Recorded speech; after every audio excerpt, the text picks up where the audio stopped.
नमस्कार मित्रांनो, मी कपिल सुरवसे तुमचं युट्यूब चॅनलवरती स्वागत आहे। आजच्या नवीन व्हिडिओमध्ये आपण बसलेलो आहोत ॲडव्होकेट विजयकुमारजी आडकर साहेब यांच्या ऑफिसमध्ये बसलेलो आहोत आणि सगळ्यात महत्त्वाचा आजचा जो विषय आहे तो आहे मनोजदादा जरंगे पाटील आणि विधानसभा निवडणुका ह्याच्यावरती आहे। तर मित्रांनो, संघर्ष योद्धा मनोजदादा जरंगे पाटील यांच्या बरोबर गेले 1.5 वर्ष काम करतायत विजयकुमारजी आडकर साहेब। तर तुम्हाला साहेब काय वाटतं, आता 1.5 वर्ष झालं काम करतायत, मराठ्यांचा एवढा मोठा लढा आहे, आंदोलन झाली, बरीचशी गावभेट झाली, मराठा हक्काचा माणूस त्याबद्दल मीटिंग झाली आपल्या गावात सुद्धा, या सगळ्याबद्दल काय वाटतं? लोकांमध्ये परिवर्तन झाले असं वाटतं तुम्हाला? नमस्कार, मी ॲडव्होकेट आडकर विजयकुमार पाटील। मी माढा न्यायालयामध्ये सिव्हिल आणि दिवाणी आणि फौजदारी प्रॅक्टिस करत आहे। हे करत असताना माननीय मनोजदादा जरंगे पाटील संघर्ष योद्धा यांनी जे 1.5 वर्षापासून 14 महिन्यापासून जे आंदोलन उभं केलं आहे, त्या आंदोलनाच्या माध्यमातून मराठा सेवकांच्या माध्यमातून आम्ही बऱ्याच तालुक्यातील माढा विधानसभा मतदारसंघामध्ये बऱ्यापैकी प्रथमतः हा विधानसभा लढवण्याचा प्रथमतः मनोजदादांचा हा अजेंडा नव्हता, परंतु ज्यावेळेस आंदोलन करत असताना आपण वेळोवेळी महाराष्ट्र सरकारकडे मराठा आरक्षण, मराठा समाजाला हे 50% आतून आरक्षण मिळाले पाहिजे यासाठी वेळोवेळी आंदोलन केले।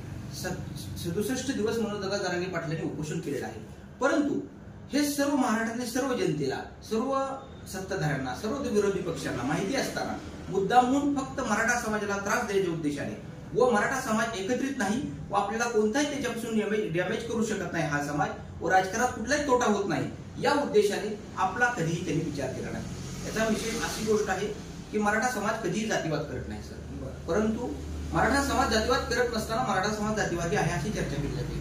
छत्रपतींच्या शिकवणीनुसार आपण प्रत्येक समाजाला, कोणत्याही समाजाला आरक्षण देण्यास आपला विरोध नाही, परंतु आपण ज्यावेळेस आरक्षण मागत आहोत त्यावेळेस काही लोक, काही राजकीय पुढारी मुद्दामहून आपल्या विरोधात आपण जातीवादी आहोत, आपण आरक्षणाच्या लढ्यामध्ये जातीवाद करतो अशी चर्चा करत आहेत। परंतु सर्वसामान्य ओबीसी असू द्या, इतर सर्व समाज असू द्या, या सर्व समाजाचं मराठा आंदोलनाला पाठिंबा आहे। कारण आम्ही ज्यावेळेस गावागावातून फिरत असतो, ज्यावेळेस दादांच्या आंदोलनाचा विचार प्रत्येक गावात पोहोचवण्यासाठी माझ्यावर जबाबदारी माढा तालुक्यातून दादांनी दिली होती, त्यावेळेस मी गावोगाव जात होतो, त्यावेळेस आपले मराठा सेवक 25 ते 50 माझ्याबरोबर असायचे, उत्स्फूर्त असा प्रतिसाद होता। त्या गावोगावी इतर समाजाची लोक येऊन भेटत होते की आम्ही मराठ्यांबरोबर राहिले नाही, या मराठ्यांनी आम्हाला मदती केलेली आहे, त्यांची अवस्था वाईट अवस्था झालेली आहे। सर्व मराठा समाज हा शेतीप्रधान आहे आणि शेतीप्रधान असल्यामुळे नापिकी असो, दुष्काळ असो, कुठलाही भाव आपल्या शेती मिळणार नसल्यामुळे प्रचंड अशी अडचण मराठा समाजामध्ये, आर्थिक अडचण झालेली आहे, तशी सामाजिक अडचण झालेली आहे आणि त्यामुळे हा समाज आर्थिकदृष्ट्या, सामाजिकदृष्ट्या मागास झालेला आहे। या विचारानं महाराष्ट्र सरकारने जे मागासवर्ग आयोगाचा अहवाल घेतला, त्या अहवालामध्ये मराठा समाज हा मागास आहे सिद्ध झाले, तरी सुद्धा महाराष्ट्र सरकार हे फक्त मताच्या, वोटच्या फायद्यासाठी आपल्याला मराठा आरक्षण देत नाही, ही गोष्ट सर्वश्रुत आहे आणि सर्व मराठा समाजातील लोकांना माहिती झाली।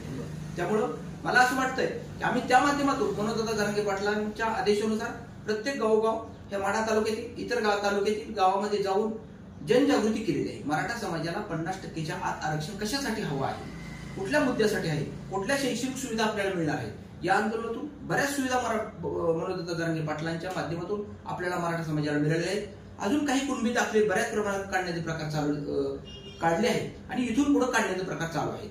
त्यामुळे आता आचारसंहिता असल्यामुळे ते काम ठप्प आहे। इथून पुढच्या काळात ज्यावेळेस आचारसंहिता संपेल त्यावेळेस कुणबी प्रमाणपत्र मराठा समाजाला ओबीसीतून काढण्याचं हे काम चालू होणार आहे। त्यामध्ये आम्ही हिरिरीनं आणि सक्रियतेने भाग घेत आहोत आणि घेत राहील। आमच्याबरोबर बऱ्यापैकी अशी मराठा सेवकांची गावोगावी टीम आहे आणि माझ्याबरोबर फिरण्यासाठी, प्रत्येक ठिकाणून मला रिस्पॉन्स देण्यासाठी 25 ते 50 मराठा सेवक दररोज माझ्याबरोबर काम करण्यासाठी येत आहे।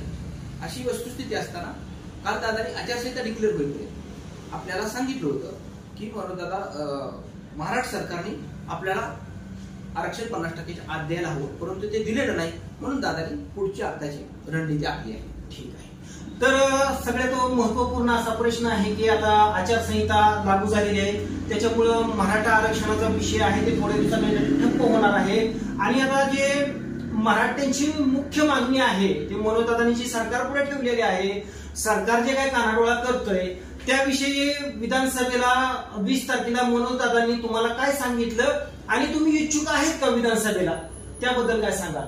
आम्ही प्रथमतः चळवळीच्या माध्यमातून यामध्ये आलेलो आहे। मला कुणबी सर्टिफिकेट मिळालं म्हणून माझा एक उद्देश उदात होता की प्रत्येक गावोगावी जाऊन आपण कुणबी सर्टिफिकेट काढण्यासाठी लोकांना जनजागृती करण्याची गरज आहे. त्या माध्यमातून आम्ही ज्यावेळेस फिरू लागलो त्यावेळेस गावागावातून प्रचंड लोकांनी कुणबी संस्कृती काढली. आणखी बरेच पेंडिंग आहेत, बऱ्याच त्याबाबत जागृती होती. त्या माध्यमातून आम्ही दादांबरोबर 29 ते 30 वेळा दादांकडे मी आजपर्यंत गेलो. प्रत्येक विचार दादाकडून घेऊन आम्ही गावाकडे पोहोचण्याचा प्रयत्न केला आहे. त्यानंतर ज्यावेळेस दादांनी सांगितलं की आपल्याला 2024 विधानसभा लढणे गरजेचं आहे आणि तुम्ही त्याबाबत असा डाटा मला दिला तरी चालेल. त्या हिशोबातून मराठा सेवक आपले सर्व मित्रमंडळी, मराठा सेवक सर्व माझ्या मित्रांनी सांगितलं की आपण हा डाटा द्यायला हवा आणि त्या विचाराने आम्ही मनोजदादांना तो डाटा दिलेला आहे आणि उमेदवारीची मागणी केलेली आहे. जर मनोजदादा म्हटले की तुम्ही माडा विधानसभेत फॉर्म भरा, आता मला त्यांनी सांगितलेलं आहे ही सूचना त्यांनी दिलेली आहे परवा 20 तारखेला. असं डिसिजन झालेलं आहे की काही ठिकाणी ज्या ठिकाणी प्रभावी आपले मतदार क्षेत्र आहे त्या ठिकाणी आपण उमेदवार उभा करायचे आहे. त्यानंतर ज्या ठिकाणी आपण प्रभावी नाही त्या ठिकाणी कोणता निर्णय घेऊ, आपण कोणाला पाठिंबा द्यायचा ते डिक्लेअर नंतर करूया. आणि SC/ST समाजातील त्या वर्गातील समाजाला आपल्या बरोबर घेण्यासाठी आणि त्या उपेक्षित वर्गाला न्याय देण्यासाठी त्यांनाही आपण पाठिंबा देणार आहोत. त्या अनुषंगानं आम्ही सध्या काम करत आहोत. आता सर महत्वाचा प्रश्न विचारतो आणि शेवटचा विचारतो की बरीच लोक म्हणतायत किंवा देवेंद्रजी फडणवीस म्हणतायत किंवा चंद्रकांत पाटील म्हणतायत की मनोजदादा जरांगे पाटील आणि शरदचंद्रजी पवार साहेब हे एकच आहेत, ह्याच्यावरती नेमकं काय सांगणार? आता ती गोष्ट क्लिअर झालेली आहे. 20 तारखेच्या मीटिंग मध्ये दादांनी सांगितलं 60 ते 70 80 हजारच्या दरम्यान पब्लिक आपले मराठी लोक आले होते. त्यावेळेस दादांनी सांगितलं की मी ज्यावेळेस आंदोलन करत होतो त्यावेळेस आपला विचार हा राजकारणात जाण्याचा नव्हता. त्यामुळे आपण ज्या ज्या लोकांनी आपला विरोध केला त्यांना तुम्ही तुमच्या मतानं पाडलेला आहे. तुम्ही शहाणे आहात, तुम्ही त्या हिशोबाने काम केलं. मी कुठेही पाठिंबा दिला नव्हता. दुसरी गोष्ट, चुकीचे आरोप मनोजदादाविषयी करत आहेत की शरद पवारांना त्यांचा पाठिंबा आहे, ही गोष्ट साफ चुकीची आहे.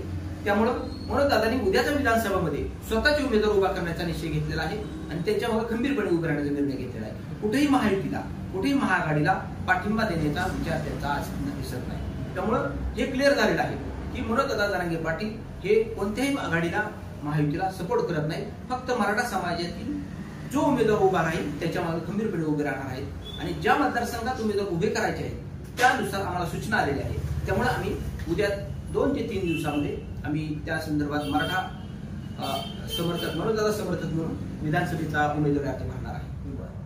तर सर तुम्ही आम्हाला मुलाखत दिली आणि सगळ्यात महत्वाचं म्हणजे तुम्ही प्रामाणिकपणाने काम करताय समाजासाठी किंवा भविष्यामध्ये जरी आता येणाऱ्या काही दिवसांमध्ये विधानसभा लढवण्याची वेळ आली तर तशा आमच्याकडून तुम्हाला शुभेच्छा देतो आणि आम्हाला बोलल्याबद्दल, मुलाखत दिल्याबद्दल खूप खूप धन्यवाद. नमस्कार.